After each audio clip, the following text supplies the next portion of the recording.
In this video, I'm going to show you how dogs communicate who's in charge and who's going to be submissive. And sometimes it's so subtle, but when you catch it on a camera and you can slow it right down, you can see exactly what the dogs are communicating. It's really quite fascinating. So this is good. That's great.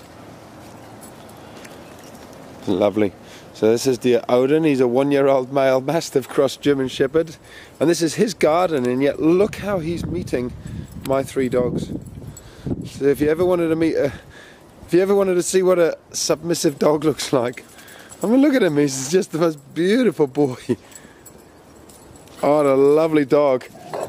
And that's my little girl telling him off. So Inca will absolutely adore him. But Moses will as well. They'll all love him. So he's just letting us sniff. Very good. Beautiful boy. So because he's kind of clocked in so clearly as a follower, he's going to be, I mean, look at that tail. Even there, look at my dog's tail, confident. And there he is, whooping with joy, jumping up with delight. Lovely boy. So because he's clocked in so clearly as a follower rather than a leader with my dogs, he's going to be, you know, he's going to have a great old time. I think these two are going to play pretty rough, tough once they get going. So we'll see. There we go. That's the bounce. So that's Moses' introduction to play, and there you go. It's all on. It's all on. So most of the communication has been very obvious so far, but this bit here, which I'm just replaying, was far more subtle. How did the dogs communicate that they wanted to play? And we're going to have a look at this now again. So here it is in slow-mo. Moses comes in, goes over the top. He put his head over the top of Odin's. And again, it was so quick. It's very hard to see. So I'm going to slow it right down so you can see what's actually happening. Here he is. He comes in. Watch Moses, my dog. He puts his head over the top there. And I'll actually freeze it just so you can see how obvious it is in slow-mo. That's Odin. Backing off, bending, turning his head down, almost showing his throat in a submissive way. That's when Moses says, okay, you blow me in the pack, I'm happy with that, let's play, let's get it on. You see how subtle the signs are. It's like he's clocked in as, so it's almost like, I think dogs play much better almost when they've sorted out that very clearly, who's in charge and who's not. So these two have sorted that out very clearly. I'm getting run into now. So it's kind of like, it's very clear, the rules are going to be very clear as to who really is in charge out of these two and who's so even when they're playing, you know, they'll probably take it in turns. Moses will take it in turns to be on the bottom, but that's only just part of the game, taking turns of who's dominant and who's submissive, because really there's only one submissive dog out of the two of these two, and it's not Moses. Dogs will do this backward spin movement when they're trying to entice another dog to play. So if you ever see this happen, you can bet your bottom dollar that the dog is friendly and just wants to play. That's that backward twirl, which is just so beautiful. Lovely. So Moses is just over a year old now. On the video website, I've got Moses' video from 8 weeks old, 9 weeks old, 10 weeks old. All these videos of him.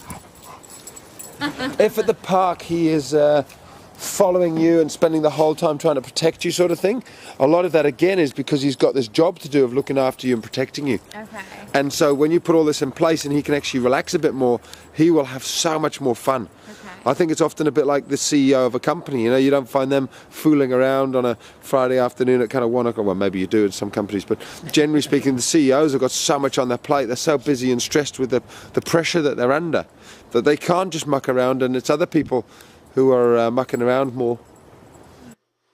So whilst all this is going on, I've discovered that dear Odin, the big brown dog here, is part Corgi, part Spaniel, and part Dalmatian. He's had a DNA test done, And yeah, that's where he's come from. And he's also got webbed feet, and he's an amazing swimmer. He can do laps around the other dogs whilst they're swimming in the water. But anyway, just look at how the intensity's picked up now.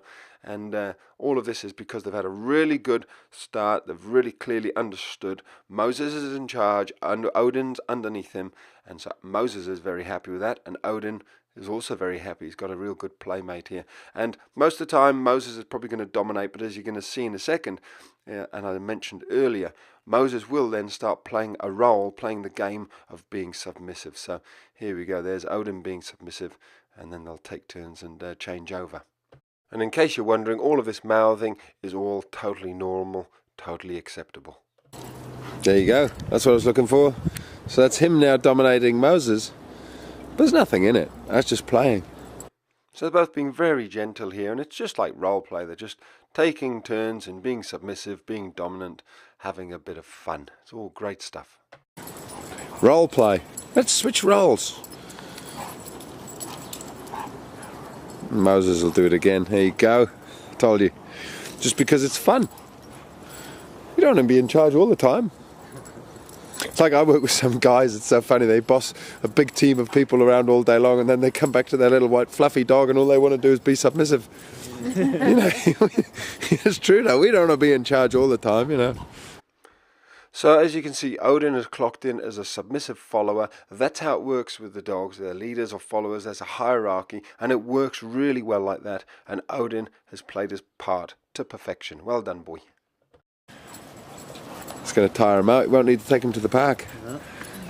Isn't that lovely though? You see, and so you can see how, because he's been so clearly Tinky. So here, let's rewatch this. This is Inka just sticking her nose in when she really didn't have to. The boys are playing very happily, and she comes across here and she just gives him a little telling off there. There's not really any need. If we slow it down, you can see she's not biting him, but he's sort of come across her space. But that was unacceptable. That's her being a grumpy auntie and trying to get involved when she didn't have to.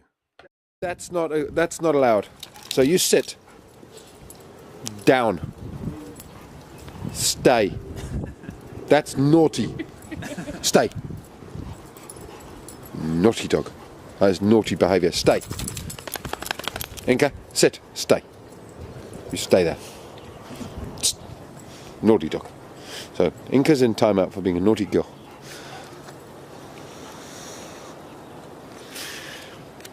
Another way of disciplining your dog when you have a bit of control, you put them on sit, stay.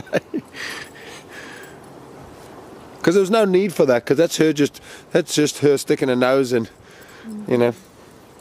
We do it as humans sometimes. When you're not involved and you want to get involved, you can just stick your big oar in. These two boys were playing beautifully. So she's in timeout, and we'll see if that works. Okay. Okay. Yeah. Do you know what you did? You know it was naughty? What did you say? Sorry. Okay.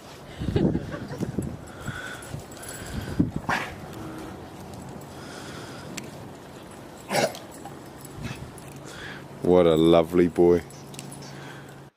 So this is pretty much how it ended up, and as you can see, they ended up having an absolute whale of a time. These two played until they were absolutely exhausted. It started with dear Odin being so submissive, you know, rolling on his back, and then there was those very subtle signs of Moses putting his head over, something which you don't usually see because it happens so quickly sometimes. And then they got into their role play of Moses lying on his back, pretending to be submissive, but really, you know, they've already decided who's in charge and who's not. So the rest of that is just a role play. It's just a game. When Moses lies on his back, it doesn't really mean he's submissive. It's a game. They're just playing at it. And as you can see now, they're doing exactly that. So that's how dogs like it to be. They like it to be very clear who's in charge, who's the pack leader, and that's what you need for your dog. You need to understand that dogs need pack leaders. You don't want your dog being the pack leader, and you've got to understand how to show them in a kind and gentle way that, yep, you are indeed in charge.